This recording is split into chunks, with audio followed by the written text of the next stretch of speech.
Assalamualaikum warahmatullahi wabarakatuh.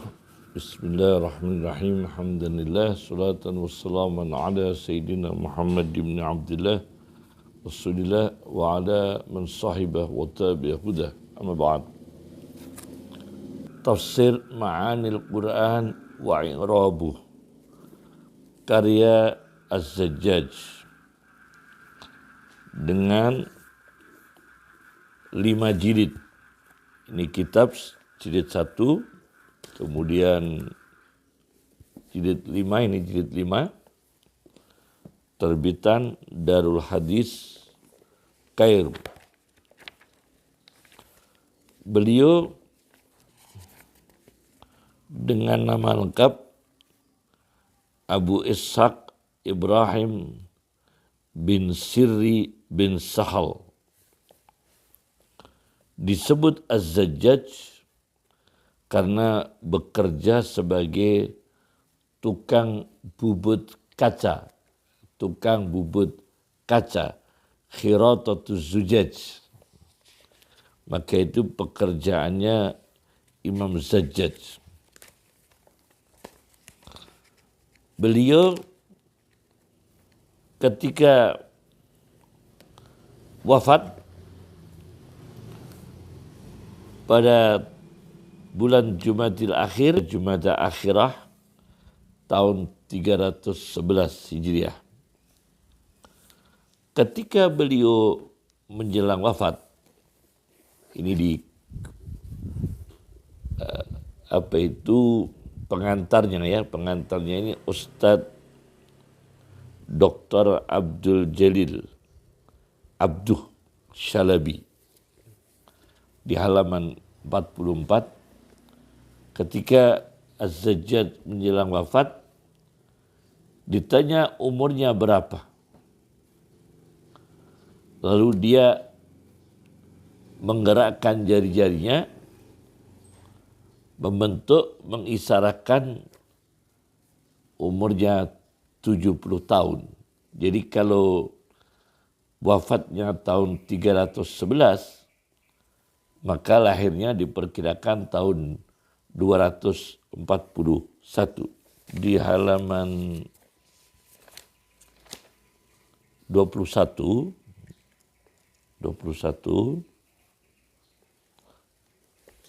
Az-Zajjaj ini pengikut madhab Ahmad bin Hanbal. Bahkan ketika beliau di atas tempat tidur menjelang wafatnya, beliau berdoa, Allahumma uhsyurni ala madhabi Ahmad bin Hanbal.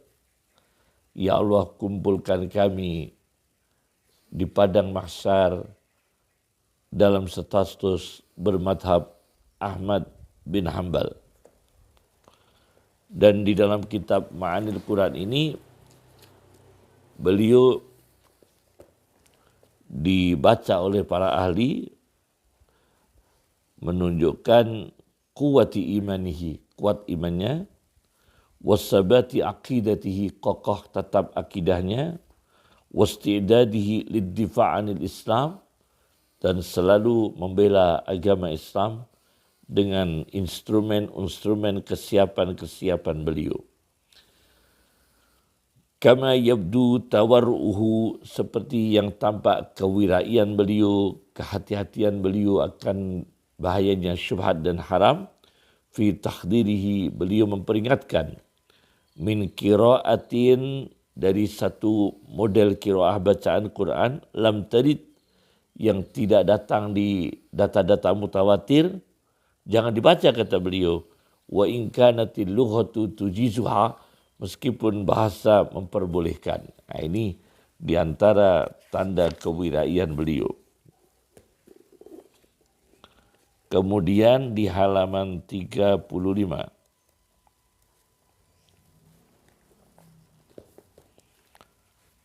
Az-Zajjaj ini menjadi rujukan para ahli tafsir.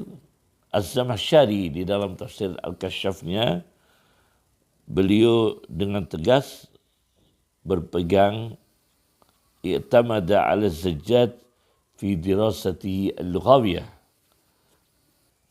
berujuk, menjadikan rujukan pada pegangan pada Az-Zajjaj dalam studi lughat, studi bahasa.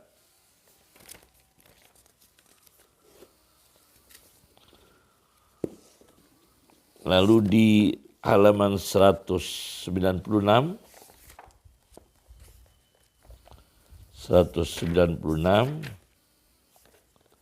di jilid 2 Tafsir Ma'anil Quran wa I'rabuhu liz-Zajjaj tentang linguistik kata munafik.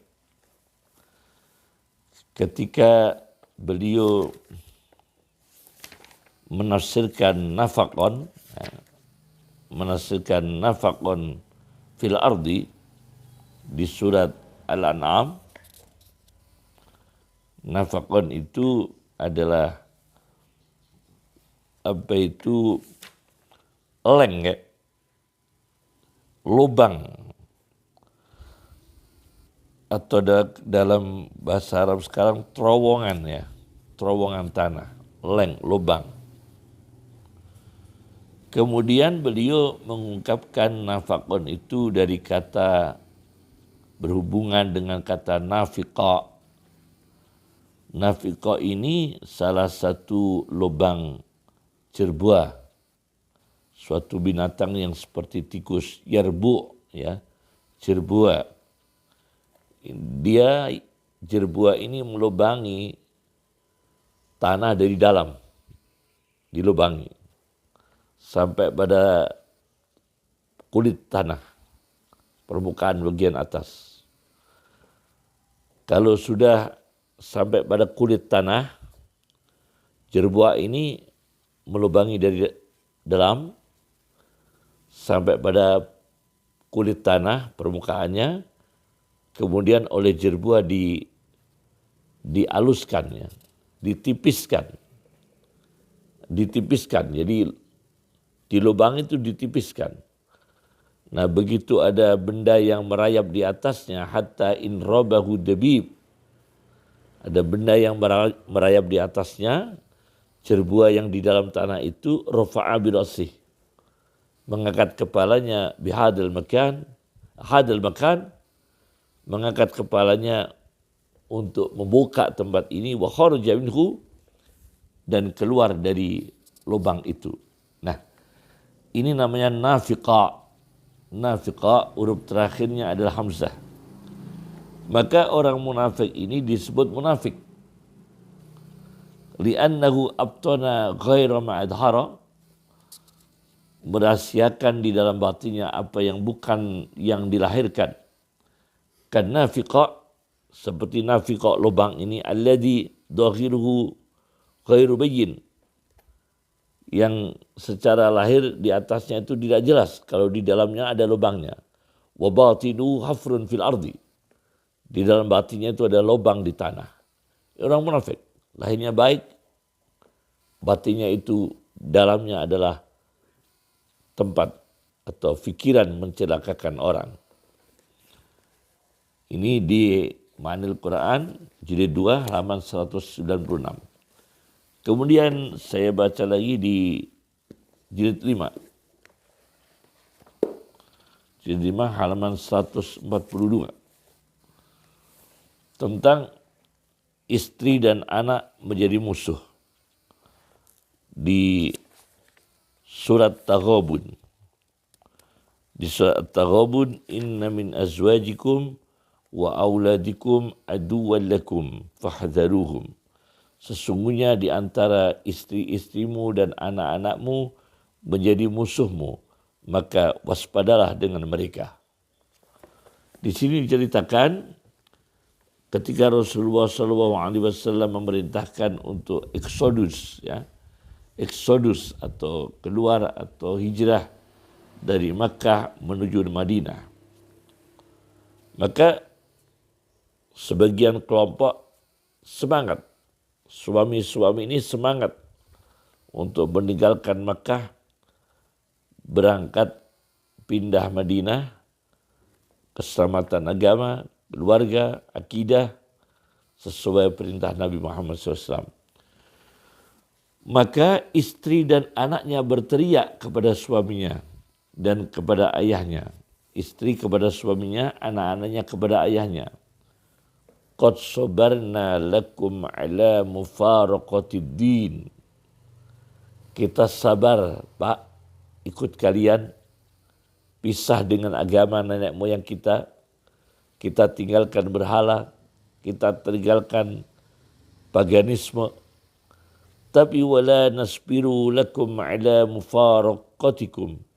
Dan kita tidak sabar, Pak, mengucap kepada suaminya atau ayahnya, berpisah denganmu. Wa mufaraqatil amwal, berpisah dengan harta. Wal masakin, berpisah dengan tempat tinggal. Berat. Karena hijrah ke Madinah itu bisa berpisah dengan keluarga, berpisah dengan harta, berpisah dengan anak-anak. Dan ini kadang-kadang menyebabkan agama itu lemah. Agama seseorang menjadi kendor, semangat agama seseorang bisa diganggu oleh hal-hal yang dituntut oleh istri, dituntut oleh anak, atau hubungan emosi secara psikologis, kekuatan pengaruh psikologis dalam emosi ini bisa mengganggu militansi agama, kuatnya agama untuk taat dengan syariat Allah, taat dengan komitmen Islam, itu kadang-kadang menjadi lemah, menjadi kendor karena pengaruh istri dan anak. Fahazaruhum, maka waspadalah. Assalamualaikum warahmatullahi wabarakatuh.